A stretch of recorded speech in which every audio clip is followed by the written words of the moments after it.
اعوذ باللہ من الشیطان الرجیم، بسم اللہ الرحمن الرحیم۔ گورنمنٹ کالج فورڈ آباد کی طرف سے شعبہ اردو کا لیکچر آپ کی خدمت میں پیش ہے۔ آج ہم نے سبق نمبر 3 نواب محسن الملک کی بقیہ تشریح کرنی ہے اور آج یہ سبق ختم ہو جائے گا اور انشاءاللہ کل ہم اگلا سبق یعنی سبق نمبر 4 محنت پسند خرد مند پڑھیں گے۔ یہ عبارت نمبر 6 دیکھیے۔ تقریر کے وقت منہ سے پھول جھڑتے تھے، آواز میں شیرینی اور دلکشی تھی۔ اکثر لوگ جو ان سے ملنے یا کسی معاملے میں گفتگو کرنے آتے تو ان کی ذہانت اور لیاقت کے قائل ہو جاتے۔ ان کی خوش بیانی ایسی تھی کہ اکثر اوقات مخالف بھی مان جاتے تھے۔ دکن میں رہتے رہتے اور بعض امراض کی وجہ سے بھی وہ شدید موسم کو برداشت نہیں کر سکتے تھے۔ ایسے زمانے میں وہ بمبئی چلے جاتے تھے۔ سیاق و سباق ہے اس کا۔ تشریح طلب عبارت سے پہلے مصنف بتاتے ہیں کہ نواب محسن الملک کو اللہ تعالیٰ نے بہت سی خوبیوں سے نوازا تھا۔ دیگر لوگوں کے برعکس ان کا خطاب ان پر خوب جچتا تھا کیونکہ ان میں پارس پتھر کی خصوصیات تھی۔ وہ سیاسی مصلحتوں کے پیش نظر لوگوں کو راہ سے ہٹانے کا فن جانتے تھے۔ نواب صاحب نے حیدرآباد کے لیے نمایاں کام کیے اور بہت نام کمایا۔ تشریح طلب عبارت کے بعد مصنف بتاتے ہیں کہ اپنے دور کے دیگر لوگوں کی طرح نواب صاحب مذہبی رجحان رکھتے تھے۔ ان کی ایک ہی تصنیف ہے جو خالصتاً مذہبی ہے۔ ان کا انداز گفتگو بہت عمدہ اور مسحور کن تھا۔ مردم شناسی میں کمال رکھتے تھے اور دوسروں سے کام لینے کا بھی خوب ڈھنگ آتا تھا۔ سید کی وفات کے بعد انہوں نے ان کے مشن کو آگے بڑھایا۔ اس کے بعد دیکھیے اس کی تشریح ہے۔ مصنف بتاتے ہیں کہ اللہ تعالیٰ نے نواب محسن الملک کو بہت سی خوبیوں سے نوازا تھا۔ دیگر لوگوں کے برعکس ان کا خطاب ان پر خوب جچتا تھا کیونکہ ان میں پارس پتھر کی خصوصیت تھی۔ وہ سیاسی مصلحتوں کے پیش نظر لوگوں کو راہ سے ہٹانے کا فن جانتے تھے۔ حسن عمل اور اخلاقی خوبیوں کے مالک تھے۔ بات کرنے کا انداز انتہائی مؤثر تھا۔ ایک عام آدمی بھی جس سے ان کی ملاقات ہوتی وہ بھی ان کی خوبیوں سے واقف ہو جاتا تھا اور چند لمحوں کی گفتگو سے ان کے اخلاق اور دیگر خوبیوں کا گرویدہ ہو جاتا اور ہمیشہ ان کا معترف رہتا تھا۔ اسی طرح ان کی تقریر کرنے کا انداز بھی مؤثر ہوتا تھا۔ خطابت کے تمام رموز سے بخوبی آگاہ تھے۔ اپنی تقریر سے لوگوں پر سحر طاری کر دیتے تھے۔ تقریر کرتے وقت گویا منہ سے پھول جھڑتے تھے۔ ان کی تقریر کے لہجے سے خلوص سے دل جھلکتا تھا جس سے سننے والے متاثر ہوئے بغیر نہ رہ سکتے تھے۔ ان کی آواز میں مٹھاس اور دلکشی تھی۔ گفتگو میں تصنع اور بناوٹ نہ تھی کیونکہ مصنوعی گفتگو تاثر سے عاری ہوتی ہے۔ بناوٹ اور مصنوعی گفتگو وقتی طور پر ذہن کو متاثر کرتی ہے اس لیے عارضی ہوتی ہے، جبکہ فطری باتیں دل کو متاثر کرتی ہیں اس لیے دیر پا مؤثر ہوتی ہیں۔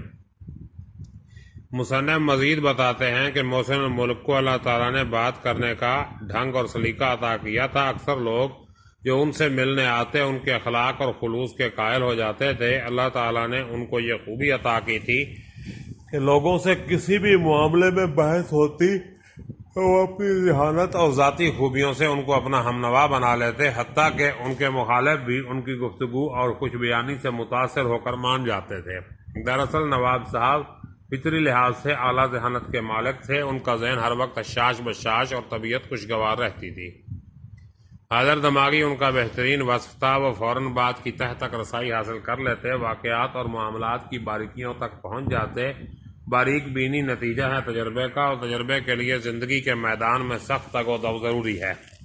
حضرت علی کا فرمان مبارک ہے، ہوشیاری اس کا نام ہے کہ انسان اپنے تجربہ کو محفوظ رکھے اور اس کے مطابق کام کرے۔ مصنف آخر میں بتاتے ہیں کہ اپنی ملازمت کی وجہ سے حیدرآباد دکن میں رہتے تھے اور بعض امراض کی وجہ سے بھی وہ موسمی شدت کو برداشت نہیں کر سکتے تھے جس کی وجہ سے وہ بمبئی چلے آتے تھے۔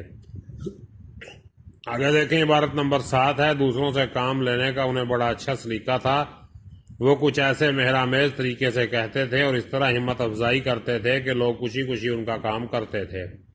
اپنے ملازموں اور ماتحتوں سے بھی ان کا سلوک ایسا تھا کہ وہ ان کی فرمائش کی تعمیل ایسی تندہی اور شوق سے کرتے تھے جیسے ان کا کوئی ذاتی کام اور وقت پر جان لڑا دیتے تھے۔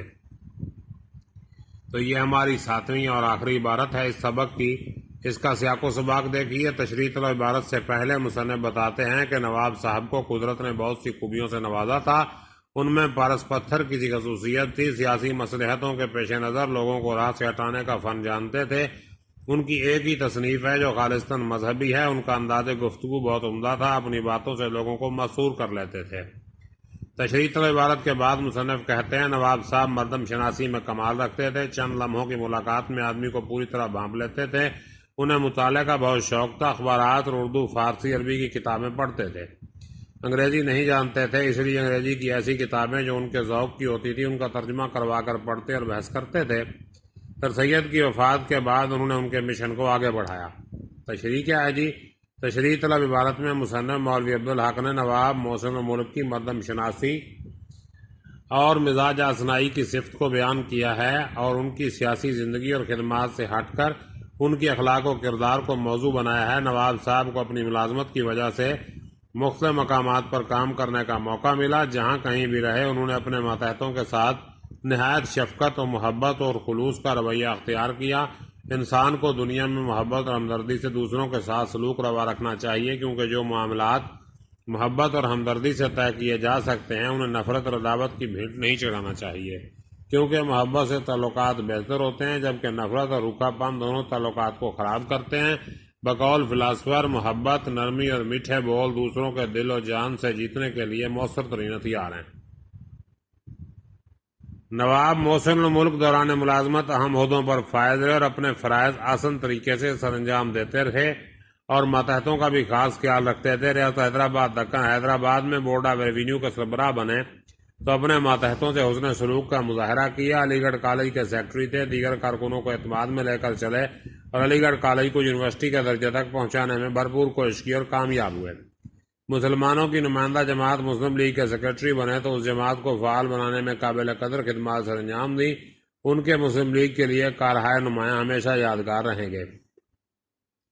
دراصل نواب صاحب میں مردم شناسی کی خوبی تھی، وہ دوسروں کے مزاج کو سمجھتے ہوئے ان سے برتاؤ کرتے تھے۔ خاص طور پر ماتحتوں سے کام لینے کا انہیں خوب ہنر آتا تھا۔ وہ اپنے ماتحتوں کے مزاج اور صلاحیتوں کو مدنظر رکھتے ہوئے کام ذمہ لگاتے تھے، جس کی وجہ سے ماتحتوں کے لیے کام کرنا بھی آسان ہو جاتا اور وہ محسن ملک کی شفقت و محبت کی وجہ سے تندہی اور شوق سے کام کرتے تھے۔ انسانی فطرت کا خاصہ ہے کہ جب کوئی افسر ماتحت کی حوصلہ افزائی کرے اور اسے مزید کام کرنے کی ترغیب دے تو اس میں کام کرنے کا مزید جذبہ، لگن اور شوق پیدا ہو جاتا ہے اور وہ اپنے فرائض تندہی اور ذمہ داری سے سر انجام دیتا ہے۔ یہی وجہ ہے کہ نواب محسن ملک کی شفقت اور محبت کی وجہ سے ان کے ماتحت ان پر جان چھڑکتے تھے۔ حالانکہ سرکاری ملازموں سے کام لینا بہت مشکل ہوتا ہے، کیونکہ انہیں ملازمت کے حقوق حاصل ہوتے ہیں۔ نواب صاحب کو ملازموں سے کام لینے اور انہیں اپنی مرضی کے مطابق ڈھالنے میں خاص مہارت حاصل تھی۔ ان کا رویہ دوستانہ ہوتا تھا، حکم دینے اور بیجا روب ڈالنے کی بجائے ان کو پیار اور اپنائیت سے سمجھاتے۔ نتیجتاً یہ لوگ خوشی سے ان کا کام کرتے اور ان کی طرف سے کی گئی فرمائش کو ملازم ٹالنے کی بجائے تندہی اور محنت سے پورا کرتے۔ جس طرح کوئی اپنا ذاتی کام کرتا ہے، ایک دانا کا قول ہے جو دوسروں کے دل جیتتا ہے وہی ساری دنیا کو فتح کرتا ہے۔ ماتحتوں کی محبت اور جانثاری کی وجہ سے خود نواب صاحب کا اپنا حسن اخلاق تھا، جس نے لوگوں کے دل موہ لیے تھے۔ انہیں دوسروں کے ساتھ گھل مل کے کام کرنے کا فن آتا تھا، جس کی وجہ سے ان کے ماتحتوں کو کام کرنے میں لطف آتا تھا۔ وہ خوشی بھی محسوس کرتے تھے۔ ایمرسن کا قول ہے، خوشی اور سکھ ایسے عطر ہیں جنہیں جتنا زیادہ آپ دوسروں پر چھڑکیں گے اتنی ہی زیادہ خوشبو آپ میں آئے گی۔ تو عزیز طلبہ، یہ ہماری تشریحات تھیں اور آج ہم نے سبق نمبر 3 بھی مکمل کر لیا ہے۔ کل انشاءاللہ سبق نمبر 4 پڑھیں گے۔ تب تک کے لیے اجازت دیجیے، اپنا خیال رکھیے گا۔ اللہ حافظ۔